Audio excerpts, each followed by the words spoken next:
Aloha and welcome to Island Connections. I'm Ibrahim Aoude. GMO, oh my God, OMG. And for this topic, we have three experts on it from different walks of life. We have, start with you, Kanaloa Schrader.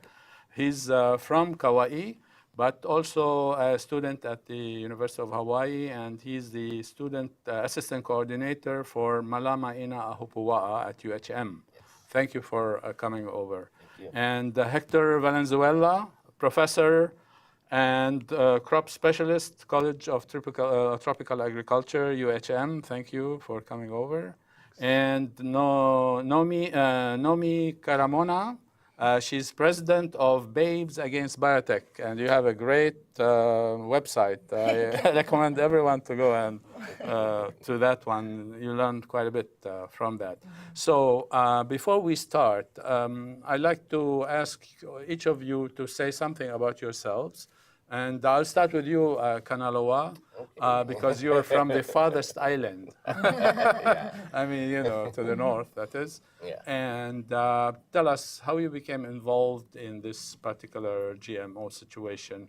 Okay. Well, my family's been agriculturalists in the islands for all the way back, ancient times, kingdom days. So I come from a long time of planters and gatherers, Hawaiian traditional style agriculture, sustainable style agriculture. So I grew up practicing Hawaiian practices of agriculture, and I actually still do have a farm on Kauai, 25 acres that I ran for the last 12 years before coming back to school. So we were right in the mix of all the GMO startups over there when everything was just starting to get heated. So we had restricted crops, things you couldn't do. So I've been in it since the beginning when they started to creep into Kauai right after the sugar went down. So been there from the get-go. Yeah, and Hector, I suppose because of your profession, you found yourself in the midst of it.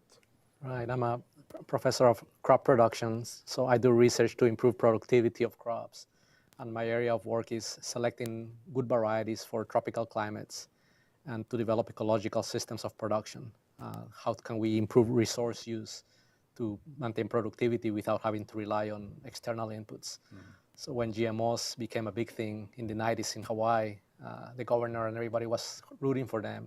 I started to ask questions about it, what's up with GMOs, and I didn't find the answers that I was looking in terms of safety and risk assessment.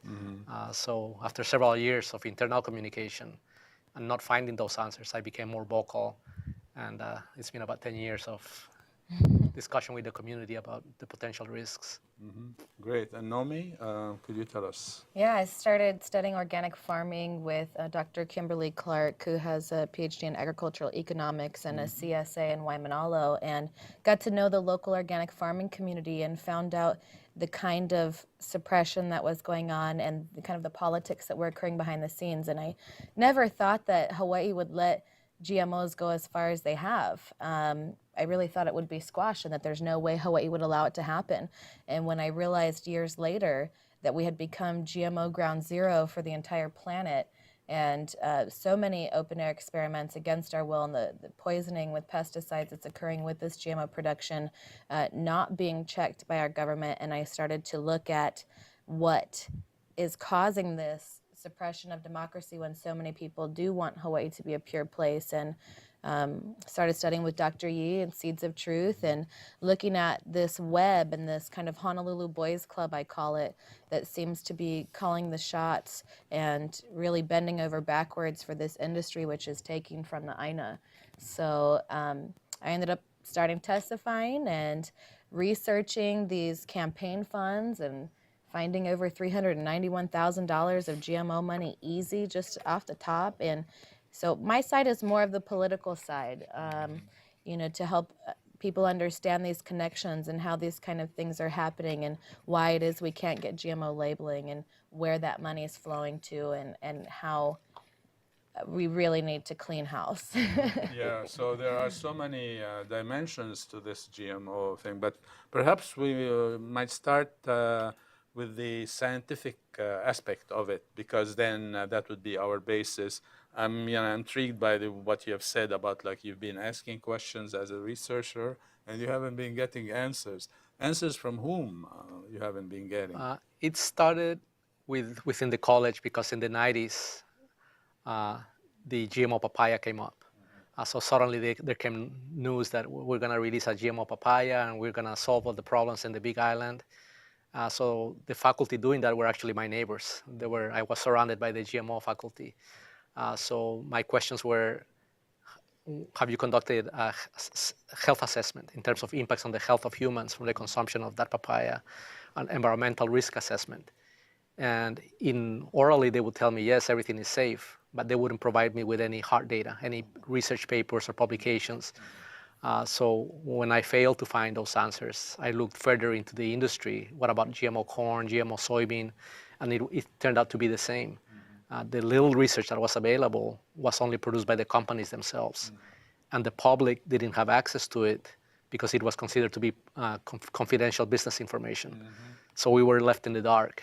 So I was saying that so far does not make a good idea for Hawaii for us to jump into GMOs without properly understanding what are the potential consequences. Yeah, so what is GMO? I mean, It basically consists of inserting, and I have a slide here. I don't know if you want to show it. I can show the slide. Basically, it consists of inserting The slide.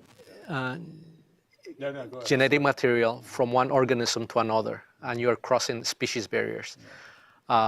So it can be from an animal to corn or to another species, and you do it to introduce a protein that provides a specific purpose. So, I'm sorry to interrupt, but this particular slide, I mean, and I can move forward with it, but what does it say? So this is the ideal situation. You have the protein, which is in red, and then you have other genetic material from bacteria and viruses to make that protein function properly. So this is kind of the ideal situation. You take it from outside, you insert it into the plant, and the plant will behave in a way that you would like it to behave.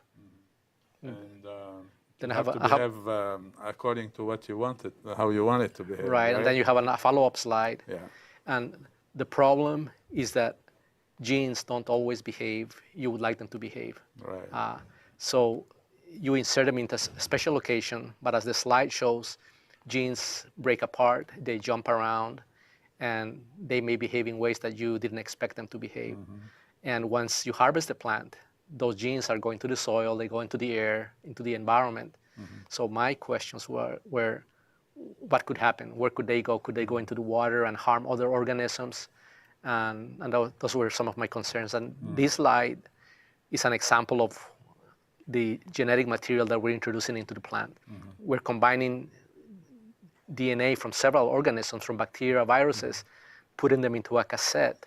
And here in the slide, you can see that cassette. And the bottom line, the bottom diagram is the one for the GMO papaya. So we have the main protein, which is called the coat protein in the slide. On the left-hand side, there's a promoter. And on the right-hand side, we call GOS, is a marker to identify the plant. Recently, we found out that a DNA from a virus tagged along into the promoter that we didn't know was there. So this means this was found in Europe by European researchers. So we found that a hidden viral gene had been introduced into the papaya for the past 15 years without anybody knowing about it. And so the question is, what are the potential health effects of having introduced that DNA without our knowledge? It wasn't reported to regulators, nobody knew about it.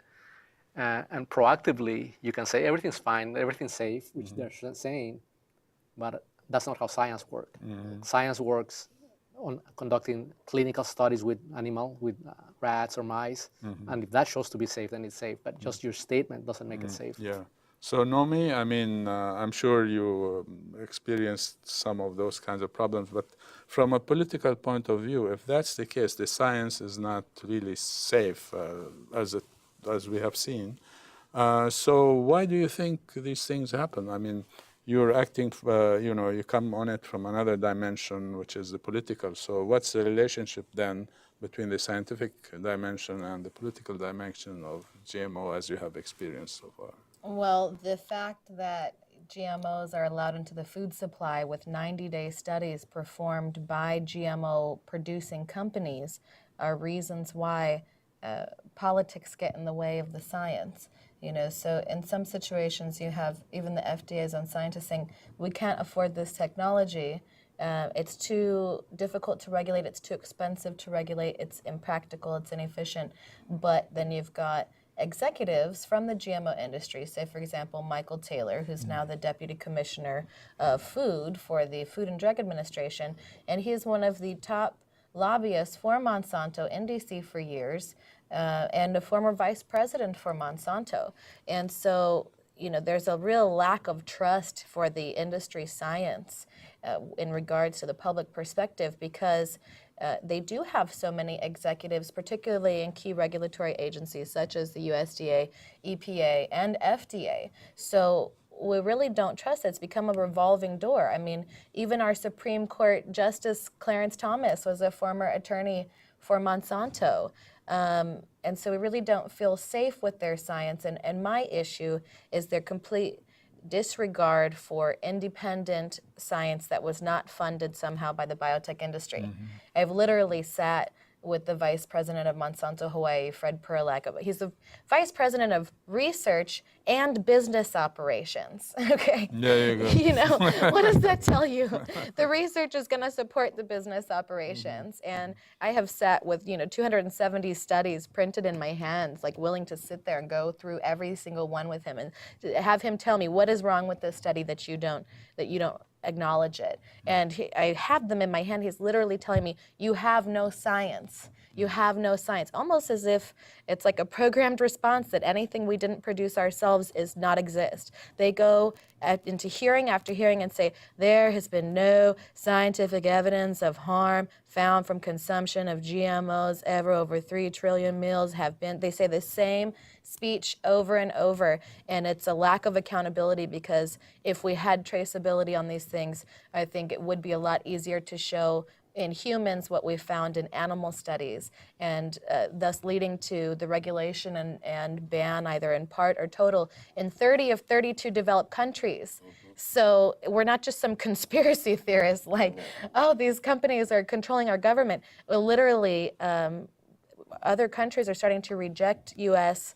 exports or imports for them because of the GMO contamination. They don't want it. They understand it's a biohazard at this point.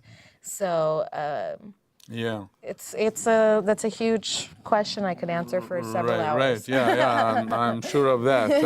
And it actually requires such an answer, long answer. But with the time allotted for us, we have an hour practically, so we can go over a lot of stuff. In fact, this points out to me the relationship between business and government. I mean, between the ruling elite and the business elite. Perhaps the business elite are the ruling elite.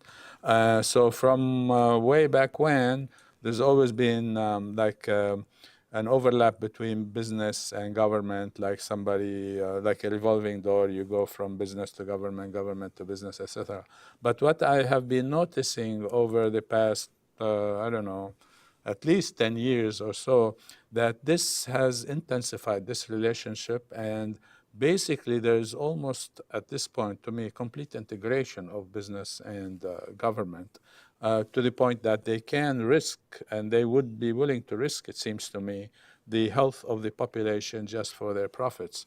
But I want to go to you, Kanaloa, because you have experience on Kauai and, with the farm and other political activism.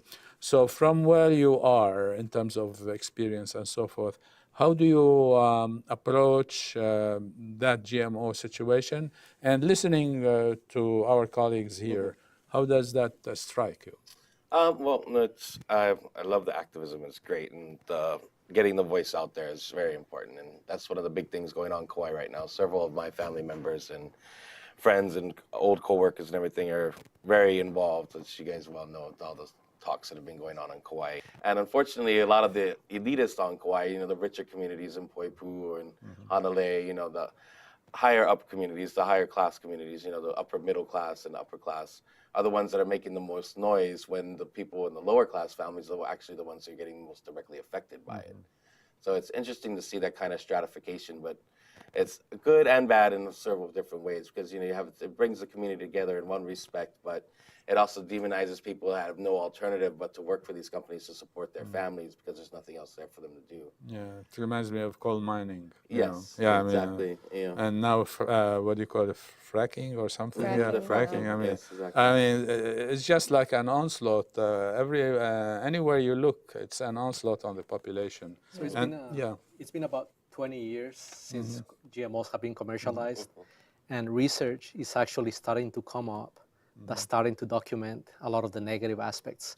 So some of the things that we predicted from early on that we were concerned about super weeds and super pests, all of that is starting to turn to be true.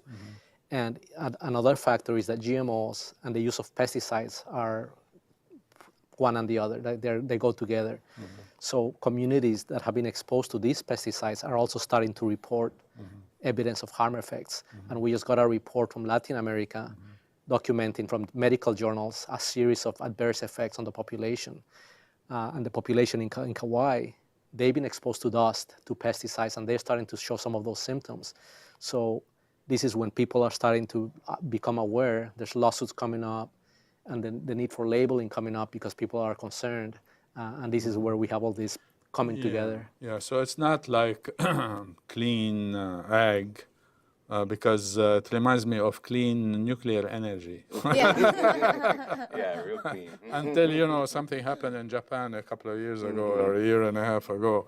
Oh, what happened? Let's clean it up, So that kind of stuff. But I want to go to your PowerPoint, something from the World Health Organization, and maybe you would want to, read this one or tell us more about it. It's like people can read it, but could you say more about it? You mentioned something before. There's a big debate about GMOs in Hawaii. So the industry brought about 6 scientists from out of state, professors from other universities, to promote the benefits of GMOs. And these and they cite all these organizations, these international agencies that claim that GMOs are safe.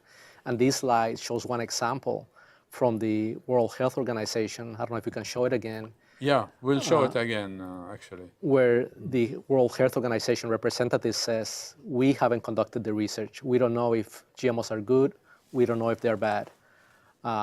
So at this point, he indicates we have no evidence to say that it is dangerous to consume foods that contain GMOs, but at the same time, we also don't know its negative side effect. So we just don't know. So it is false for these companies to claim that all the agencies have rubber-stamped GMOs, when in fact the research hasn't been conducted.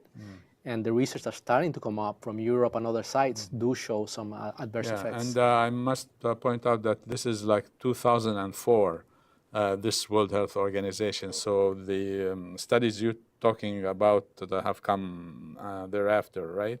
And so there is some evidence. Besides, I mean, as Kanaloa was saying, why use us as like, rats, lab rats and stuff like that, or guinea pigs? You have to, do the science first and then come and talk to us. Yeah. So, Nomi, there's an uproar, and you're part of the uproar. Kanaloa part of the uproar. Hector is. I hope I am. Okay, uproar, and you start screaming, yelling, and venting otherwise, and then you get tired and sit down, and they'll keep doing whatever they're doing. So what are you doing to get us away from that stereotype that I mentioned, just like uproar, and then you go home? Well, the majority of what our nonprofit, Babies Against Biotech, is focused on is legislative. So that's really where we want to take it. We want you to get involved as a citizen, as a member in our democracy. We want you to contact your representative. So really what we're doing, what my goal is to have at least 20 volunteer citizen testifiers and lobbyists to counteract whatever any one GMO paid industry lobbyist does. So every time there's a piece of relevant legislation, I would love for thousands of people to submit testimony on it, and for hundreds of people to know how to deliver strong testimony and to stack up their evidence and to provide resources. And we have to be 100 times better than these companies that have billions of dollars to outspend us and to spread disinformation. So really the goal is GMO awareness and taking that, using the things like marches, et cetera, to bring attention to the cause. You can't ignore 2,500 people marching down Waikiki, Kalakaua Avenue on Memorial Day weekend. You just can't ignore it. You can ignore 1,000 people marching from UH to the Capitol on opening day of the legislative session for the state and not even cover 1,000 people marching down the street saying no to GMOs because the tourists don't see it. So those kind of things help bring it into more of a national spotlight as well for people to understand, look, this is being advertised as paradise, but they're actually poisoning us and we need your help, all of you that love Hawaii. And so not just to know about that and be aware, but to sign petitions to ban GMOs in Hawaii, or at least get these GMOs contained so they're not destroying everything in the open air. And translate that into political action. Contact the Hawaii Tourism Authority. Contact the governor's office. Tell them you don't want to come here to be poisoned. That's one side of it. And then, of course, the major side is getting voters here, as identifying candidates to replace the candidates who've totally sold us out, and making sure that we keep a very close eye on our legislators, how they vote, who they're taking money from, and they need to know that we are watching everything they do. And if they don't support us, when you have 1,000 people versus when you have 1,700 people, like the Big Island yesterday, they've got a stack of 1,700 testimonies, and then the stack against the bill is this small, and the stack for the bill is this big.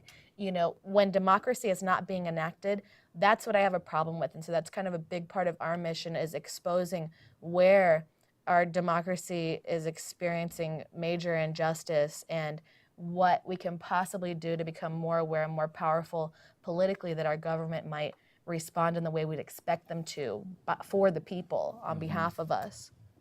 Yeah, I mean, anymore, you're in the scientific field, but you find yourself going into the activism part, just by definition, because you cannot just separate, science from politics. Agriculture is farming, but also agriculture, and the culture is part of the social part of people coming together and making their own decisions and so on. So there's two big pictures coming up from all this debate. One is that normal people are starting to realize how the system works, and they are starting to see a close connection between government and big business, and they are trying to define a future that might not be the best for the people. So this is part of the Occupy movement, part of social movements that say something's wrong, and we want to have a say on how my children are grown and taken care of and so on. On the other hand, there's another debate that talks about how are we taking care of the land in Hawaii, and what should we be doing in Hawaii? Should we be growing food to take care of ourselves and for the future generations, or should we be making money at all costs, even if that means polluting the water, the soil, and so on? So there's a sustainability issue and a social aspect in terms of control of our lives. Yeah, and it's good, this combination of people who are in the scientific field and people who are active, in society, politically, whether it's at the legislature or, among the ohana, the ohana of the ohana, the larger ohana. But I want to ask you, Kanaloa, here we are in Hawaii, and one assault of the GMO was on Kalo, right? Yes. So right there you have, in terms of activism and the Native Hawaiian movement, etc. It's a big thing. Why not have the Native Hawaiian movement be part, in a big way, part of, not like the I'm behind you 100%, but doing stuff. What are your experiences have been? I've seen a lot of different Hawaiian movements. Even Bumpy folks out in Waimanalo, they're big proponents of it as well, because of our whole culture and history and the relation as Kalo as older sibling to the people, with our creation legends and everything. So I do see a lot of local people or Native Hawaiian activists do come out for a lot of the marches, a lot of the walks. On Kauai there was a load of Hawaiians out there. A lot of them out there. So even on the Waikiki March, we had a lot of local people out there. And other thing about the Waikiki March that was great, when we were marching down, I mean, tourists were just hopping in the line, just joining us too, once they were hearing and seeing what was going on. And you had people that weren't even aware of the march just coming in and joining in the march. So I think just the awareness of it being there and letting people know, it's just, I mean, on any level or any walks of life, I mean, whether Hawaiian, local, whatever, it doesn't matter.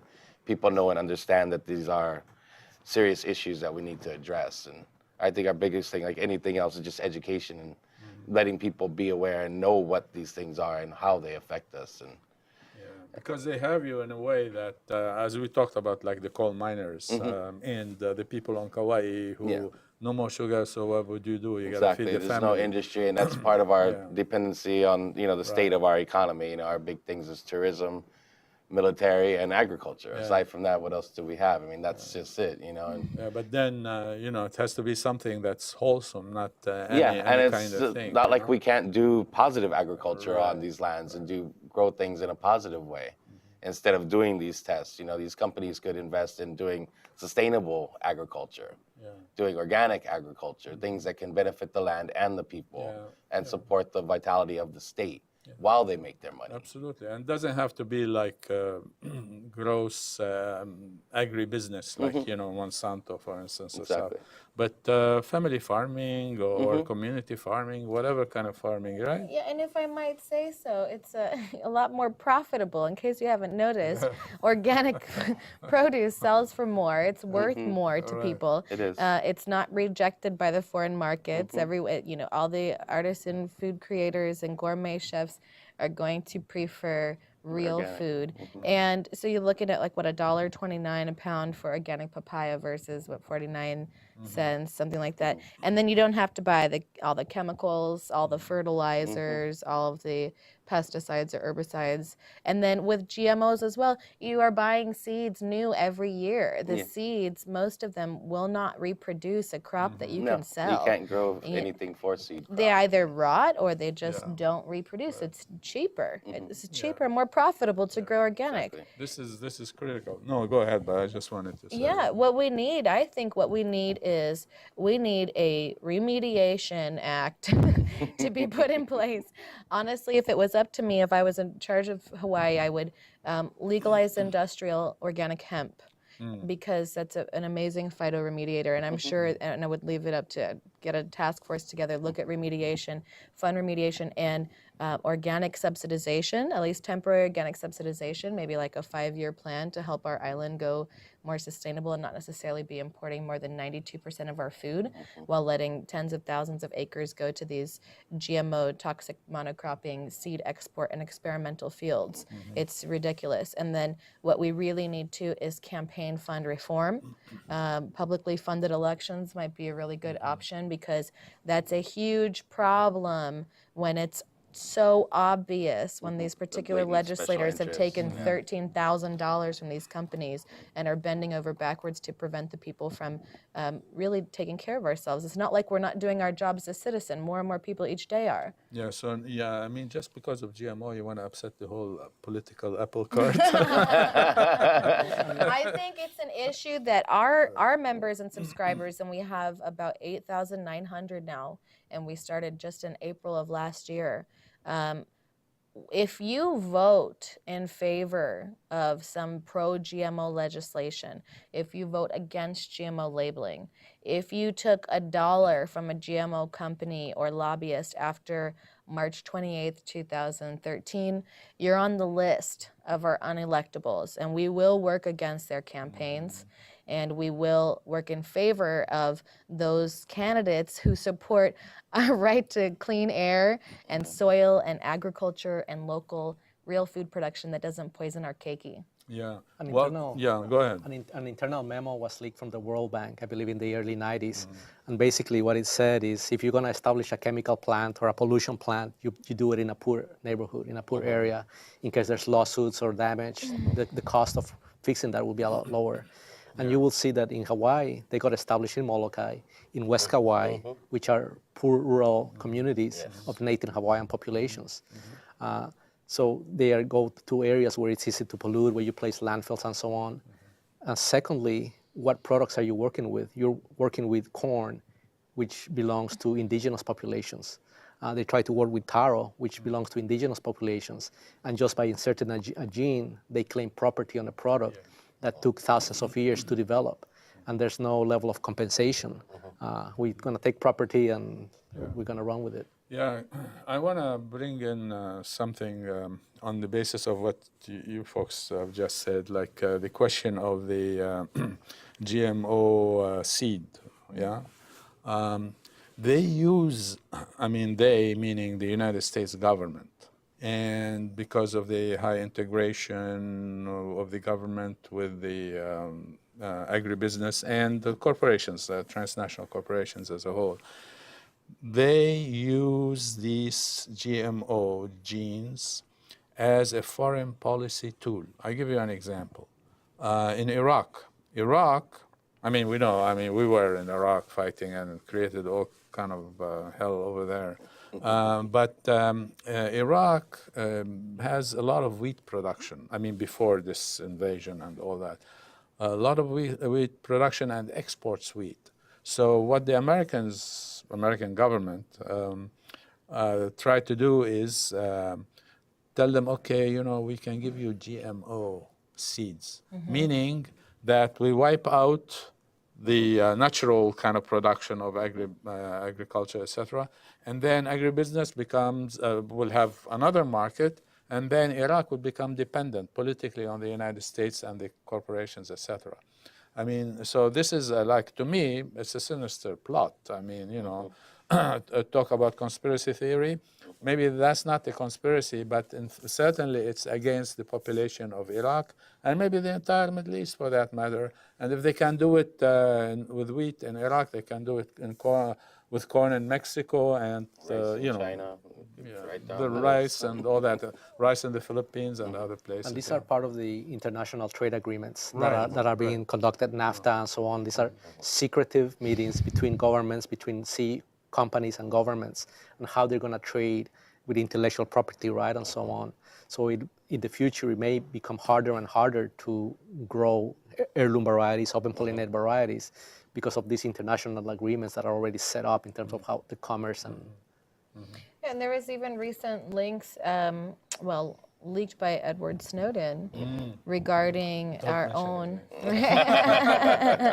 just regarding our own government seeking to, our own ambassador to France seeking to punish the French government for rejecting GMO crops, you know, and they're literally saying within this memo, okay, I have some great ideas on how to punish the French for rejecting GMOs. So they are using it, and with things like the Trans-Pacific Partnership and you know, TPP, they're looking to force this on other countries who are rejecting it. And even just so recently, because they've been continuously rejected in Europe, have now been seeking patents for non-GMO crops, just to patent food in general. Now, Monsanto owns broccoli. Owns broccoli in parts of Europe, and that's very disturbing. So if they can't get their own GMO seeds, they're now literally looking to patent life, which is just a basic human right. And so it's a social cause, it's a humanitarian cause, it's an agricultural cause, it's an environmental cause, it's a health cause. It's bringing us all together, actually, across the planet. Yeah. Just try to look at the silver lining, and that's it for me. Maybe this is what it takes. Maybe someone threatening our entire gene pool and existence is what it takes for all of us from around the world to come together and unite and agree on something, and that's that we want to live, and we don't want our food to cause cancer and reproductive failure. Yeah, in fact, about the gene pool, I mean, they're doing experiments with the gene pool to have, like, you know, I don't know, some kind of... GMO babies? well, babies maybe, but There is. warriors. I mean, they want, like, you know, to develop something, and maybe, like, later on in the future, but warriors to go fight their own wars and stuff like that. I mean, this is not like sci-fi anymore, you know, but they're talking about these kinds of stuff. I want to bring up, you know, when we talk about agriculture, we talk about other resources like water, you know. And already we see that, you know, you're talking about like broccoli in Europe, but we know that water in the United States, continental U.S., in a number of places is being privatized at this point. Yeah. Did you encounter these kinds of situations, like, or hear about them? Yes, and Monsanto at one time they tried to get into the water business, but not only that, but the production of these GMO crops take a lot of water. Corn takes a lot of water. And cotton. So when we're talking West Kauai, Molokai, growing crops, they're taking water that could be used for growing food and all other crops. So it's an integral part. And the way that they're growing it, they're polluting the water with chemicals and herbicides. Yeah, because I know, like, in Michigan, for instance, Benton Harbor, the water is privatized already. In a number of other towns in Michigan itself, water is privatized. Okay, not all of Michigan is like, downtrodden and so forth, but in some areas are, kind of affluent, etc. But I mean, we're talking about hundreds of thousands of people at this point. So if they begin to privatize water as they have been, well, how about air? I'm not sure. Yeah, I mean, it's I mean, yes, and regarding our water rights, they're very much at stake here. We have such issues that our Senate President, Donna Mercado Kim, who's taken over $8,000 from these GMO companies, appointed via Senator Malama Solomon's recommendation, Malama Solomon, Alan Takimoto, a Monsanto Community Affairs Manager and registered lobbyist, to nominate water commissioners. And this comes just a couple months after the community fought, myself included, to prevent Monsanto from drilling a new 2.6 million gallon per day well in Kunia at their testing headquarters site on Oahu. And then at the same time, our own governor, who's taken over $40,000 from these companies, appointed another GMO lobbyist, John Radcliffe, old-time Monsanto lobbyist, to the same committee. So it's like, oh, okay, the community is fighting back, so let's just get some of our guys in to help cull the candidates for the governor to pick from for this position for water commissioner. And despite 7,000 signatures on a petition saying this is totally unethical, Senate President Kim, they went ahead with it. Governor withdrew. Senate President kept him right in there. Yeah, interesting about Radcliffe. He was a tobacco lobbyist. Right, and Morris too, George Morris too. Yeah, so some people do anything for money. A report just came from my home country of Guatemala, that they say that the levels of starvation and hunger are rising up because most of the land is being devoted for ethanol production, for gasoline. So the land and resources are being used for export, for oil. So when we're talking water and resources, we're talking food. And what do we see in Hawaii?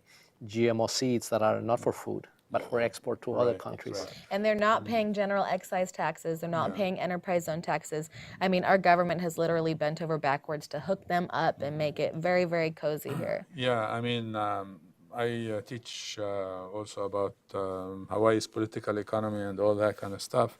And from the get-go, even before Hawaii became a state, they've been talking, and it was a Republican governor then, been talking about diversification of the economy. And so they always throw this in your face, diversify the economy. That's why we need these guys to do whatever they're doing.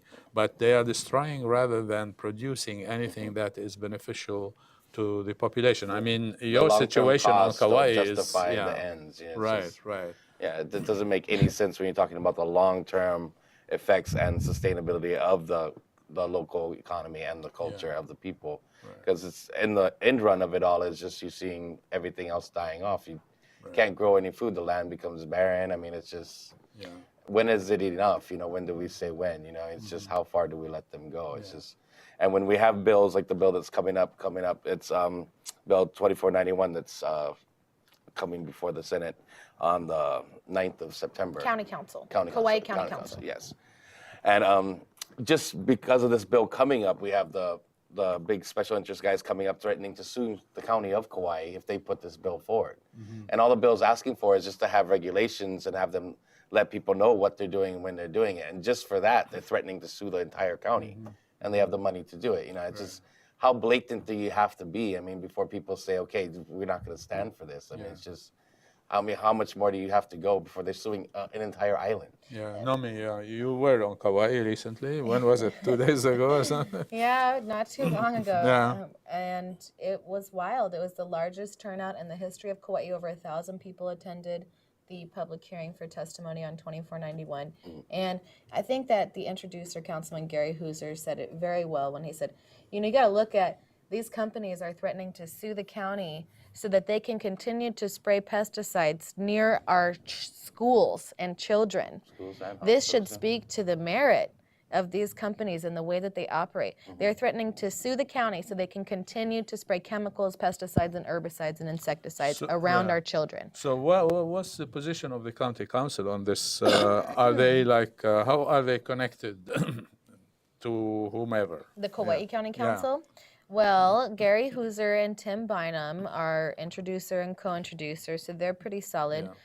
There's not a ton of GMO money on the Kauai County Council, but you can see some definite leaning from Kagawa, some definite leaning from Joanne. And, you know, they wanted to actually kind of stall it. It's 30 days, 60 days, wait for an opinion from the Attorney General, wait for, you know. But Gary has had this bill checked out by over a dozen attorneys, you know, corporation. They found it to be sound. Right, it's sound, you know, but you've got the attorneys who work for the GMO companies saying this is unconstitutional, this is preempted. Yeah, but poisoning our children's constitution. Right, so they're going to fight. Who are some of the attorneys who are working for the GMO? Off the top of my head, Yeah. I can't think of their names. I'd have to go and Yeah, look yeah. at my list. But because they have so many, they have so many attorneys, they have so many lobbyists. You know, they have the money to fly in hundreds of employees from other islands to wear their blue shirts and fill the seats and give the appearance that they have community support, when in all actuality, I think one person who testified on 2491 said that she did not work for a GMO company. Other than that, every single one either works for a GMO company or is paid by a GMO company or contracted. So, you know, they literally have to pay people to come in. You know, they're creating a false voice. Yes, it's a false voice when really what the actuality is that they're threatening their jobs. They're saying, if this bill passes, your job is gone. So if you want your job, then They're threatening their economic stability. Yeah, we're saying we're not making you come, but you know, you have the paid day off. We'll fly you in. We'll pay your hotel. We'll pay your airfare. And we'll send you to Disney. And you get a raise for everybody if it stays, you know. So Big Island is also striving to pass another bill. They're trying to place a moratorium on GMOs. But it was interesting that a couple of council members are trying to rush it because they are afraid that the state will try to put up a preemption law. And that means if the state has a law, they say the counties cannot pass a law. And the federal government is also trying to do the same thing.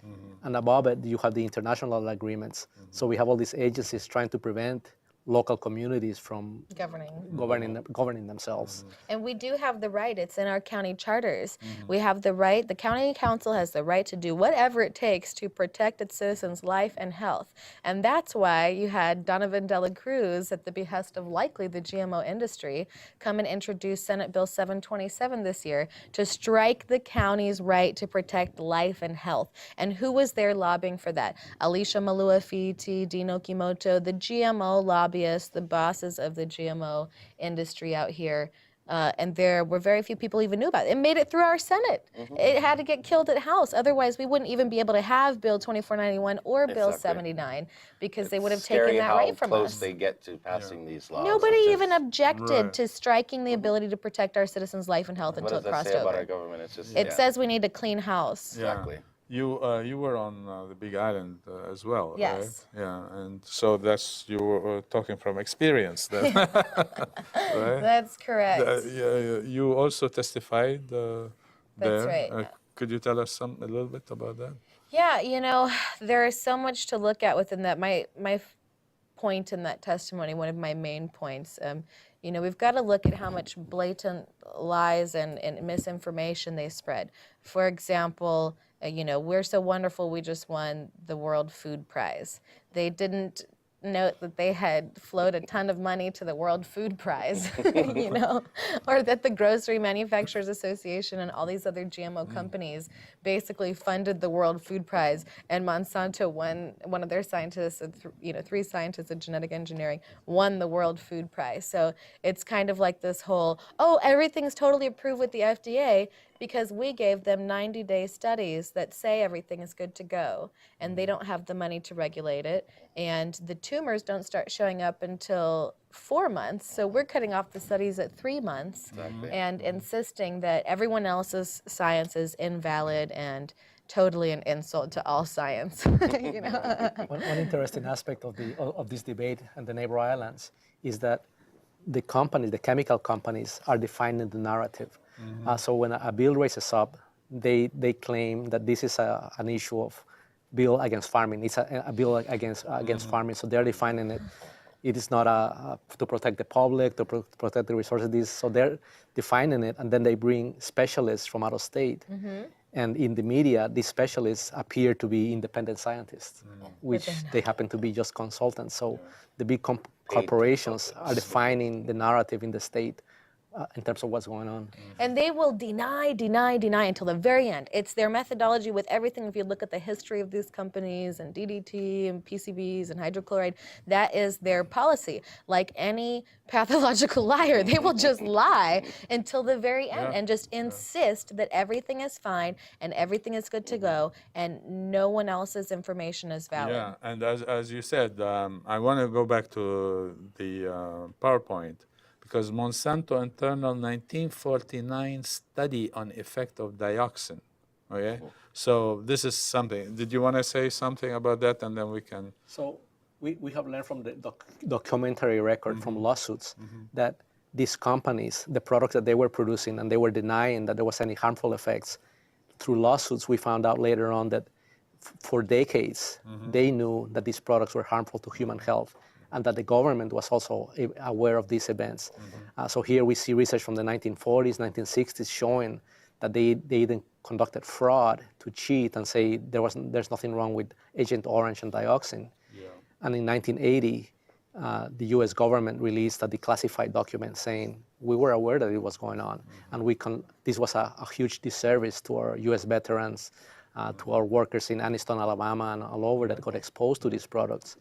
And I have a follow-up slide from the documents showing that the company said our top priority is to protect the bottom line, which is to every dollar that we can save, we should strive to keep this out from the public. Yeah, we can't afford to lose $1 was their statement. Yeah. I mean, non-Hodgkin's lymphoma, lip cancer, birth defects, liver disorders, neurological defects, lung cancer. There's a lot more, but I stop here. I stop here. And then Monsanto 1949, right? And they were denying, but actually we knew that. Then in 1953, the same thing. Dow Chemical aware as early as 1964 of the dioxin effect, right? And then internal industry memos to deny harmful effects of from PCBs, you know. And our primary concern is to ensure that business is not affected by this evil publicity. So when you try to protect the health of the population, this is evil publicity. So it's interesting they put a religious, connotation to that, you know. While calling their opposition emotional and philosophical. You know, they just attacked a 14-year-old advocate, Rachel Parent, from a Kids' Right to Know group in Canada, who was on a talk show. And they have literally made fake pages of her, calling her a murderer, you know, saying she's paid, all this, for standing up against these GMO companies. We get attacked regularly. At this point, I consider it a badge of honor. You know, it's like, yeah, you consider me one of your enemies. That's great, because I'd like to see you leave the islands. Yeah, I So mean, another aspect that we're learning from these lawsuits is that these companies are conducting PR strategies, which includes investigating researchers, investigating judges, journalists, to try to discredit any type of information that is critical. Scientists, advocates, yeah, absolutely. But it's to be expected. They'll stoop to no low. We're talking about people who will literally pay hundreds of thousands of dollars to fight legislation that protects kids from getting sprayed with pesticides at school. You know, they're so low, it's not even, there's nothing they won't do. There's nothing they won't do. So we just, I don't know. I don't know, we do everything we can because we are seeing it firsthand. It's our friends and family who are getting cancer left and right, and we know what's causing it. We know. Yeah, I mean, I'm looking at another GMO PowerPoint. Maybe the one what is it? GMO ethics? Is that GMO ethics or There are no global ethics in scene? GMOs. Well, thank you. I mean, I wanted to. Yeah. Not right now, not the way it's being conducted. That's propaganda. You know, I mean, I feel like if you're going to keep it in a warehouse and you're going to responsibly test that in long-term studies and understand that you shall not contaminate the rest of the gene pool by doing this in the open air. I'm not against research in biotechnology. I'm against the way it's being done, and I certainly don't trust any of them not to do this for profit at the cost of our health and our land and our future. Okay, now we have talked quite a bit about that. I'm sure we can talk for like 3 more hours. And then there's a lot of people who are interested in doing something about it because, I mean, talking about the community's health, I mean, health of the state of Hawaii's people. Yeah? So, all right, Kauai is, so to speak, up in arms, etc. And we have the research saying that actually it's not good. And we have the politics also in the sense that there are people who are basically, I don't want to say on the take, but, you know, they are connected in more ways than one with the GMO industry and the agribusiness, etc. Okay, and then we can go and have testimony, but despite 7,000 people saying no, they say yes. Why? Because the power is in their hands. That's why you mentioned we want a clean house.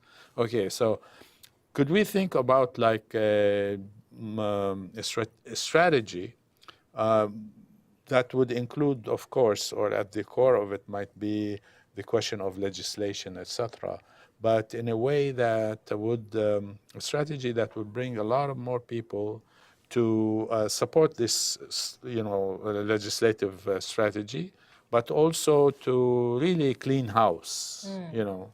I mean, in a way that makes Hawaii perhaps like the model for the rest of the country. I don't like to say nation, but the country. So there's 2 main currents. Yeah. There's one current that is critical of GMOs and say this is bad and we should assess this. The biggest current is actually a positive one, where people are saying, I'm going to take care of my life, having a healthy diet, having a healthy lifestyle. I'm going to start growing my own food, growing organic and support organic farmers. And this is actually the largest current, which says, I'm going to vote with my dollar. I'm going to vote for organics, for healthy food. And the positive aspect is actually probably going to win because this is actually a global movement of people that are saying, we don't like what's going on, and this is called food sovereignty. I'm going to take control of my own community and develop a future for my community. Nomi? Which is really, honestly, the most important and the first step. You know, so we're actually thinking of producing a shirt that says, liberate, cultivate, procreate, save Earth, and stop GMOs, you know. So that's really free yourself from the dependency on their food, free yourself from the health effects and the contribution toward that very detrimental farming by educating yourself. And we must all be cultivating our own plants, ideally. You know, it's difficult when we're dealing with some of, I think, the most corrupt legislators in the world for me to stop and farm, but I know, you know, it's a growing priority for all of us.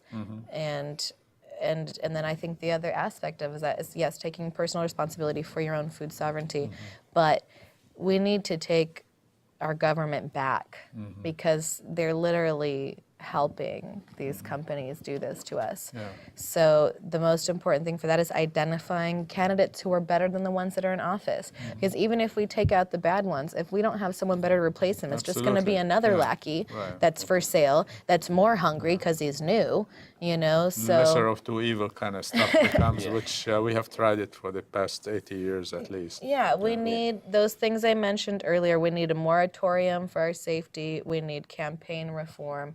We need to cut the general excise taxes and the enterprise zone taxes. We need to get them contained in a warehouse. And we need to get our rights back to recall and impeach. We don't have the right to recall or impeach our House or our Senate whatsoever. And even if we impeach the governor, that's up to the Senate, and it's left up to a committee. So really the last thing we have left is the recall or impeachment of a council member. And I used to work at City Hall. I was the executive secretary for Waianae Coast City Council under Tom Berg, and that's how I know more of this, you know. And even if you impeach the city council, that's left up to a corruptible committee I don't trust, you know. So it's like we have one thing we can do, and that's recall possibly the chair of the city council, Ernie Martin. Yeah, and then the other thing is that, okay, there's the individual response, but also, as you said, like the community response. And there's like, you know, community is consists of individuals. But so there must be that kind of relationship. And also, I think the indigenous Hawaiian movement is really critical here for all the things that you have mentioned. Yeah, with the whole, I think everything like going along with the whole thing with the government and everything, here's our elected officials, holding them accountable and seeing what the GMO stuff really is and what it is and holding it for its face value. We have all this push for clean energy, all the ads are going on the TV for sustainability, clean energy, and not seeing that these tests, I mean, pesticide tests, these are petrochemicals that they're using. So why are we not greening our agriculture? We're greening our autos, we're greening our electricity, but we're letting our agriculture become petrochemical dependent? I mean, it's this reverse logic and not seeing that for what it truly is. But yeah, the sustainability push and just riding that wave that's going right now, and a lot of legislature, I mean, the governor himself is over here, up there, you know, putting out the solar panels and everything. I mean, if you're gonna green that, we need to green everything else. I mean, it just follows suit. And not greenwash, like I think a lot of this technology is. It's a false sustainability. They're preaching that they're helping, but there's no evidence, there's no use. And there's HECO on board, there's commercials. I mean, you watch anything on TV, and every other commercial is green something, solar this, solar that.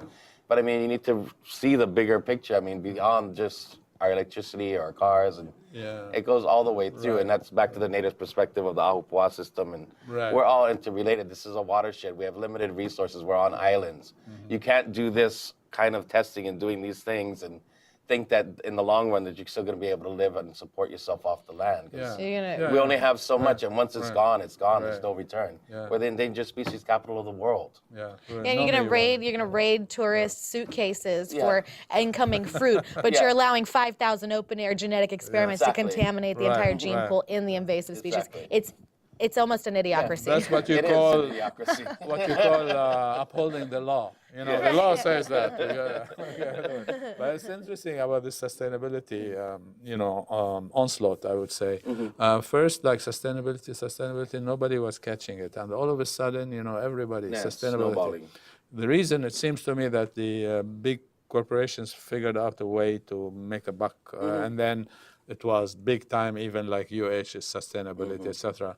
It's okay. I have nothing against like turning out the light, after you power with one room. But the fact of the matter is that there's more than that to it. It's because the corporations are on board now, etc. But I want to ask you, Hector, about you're surrounded by friends, GMO guys, So where do they get their research funding from, these guys? The University of Hawaii doesn't get a lot of money from GMO companies. We're kind of a small related university. It's more of the thinking that they think it's the future, and they do get some research monies from the federal government and so on. But I wanted to go back to the developing a healthy systems. Right. And I think one of the keys to develop healthy systems is to learn from our ancestors. Because I think Walter Reedy made a real good comment at the law school last year, which says Hawaiians were the best scientists. Which for hundreds of years, they were able to develop systems that worked. So now when we're talking about ag and so on, we're trying to learn back from the ancestors. How did they do it? Farming and take care of the Apupuas and the valleys. And so it's part of a cultural renaissance Yeah. to go back and Our past Yeah. is our future. Right. Right. In fact, that's like the indigenous peoples all over would teach us something. So we're flat out of time. So thank you very much for coming, share your views with us, and hopefully later on too, we can do more of that. And mahalo for our viewers, and see you next month. Aloha. Mahalo. Thank you. Aloha. Thank you.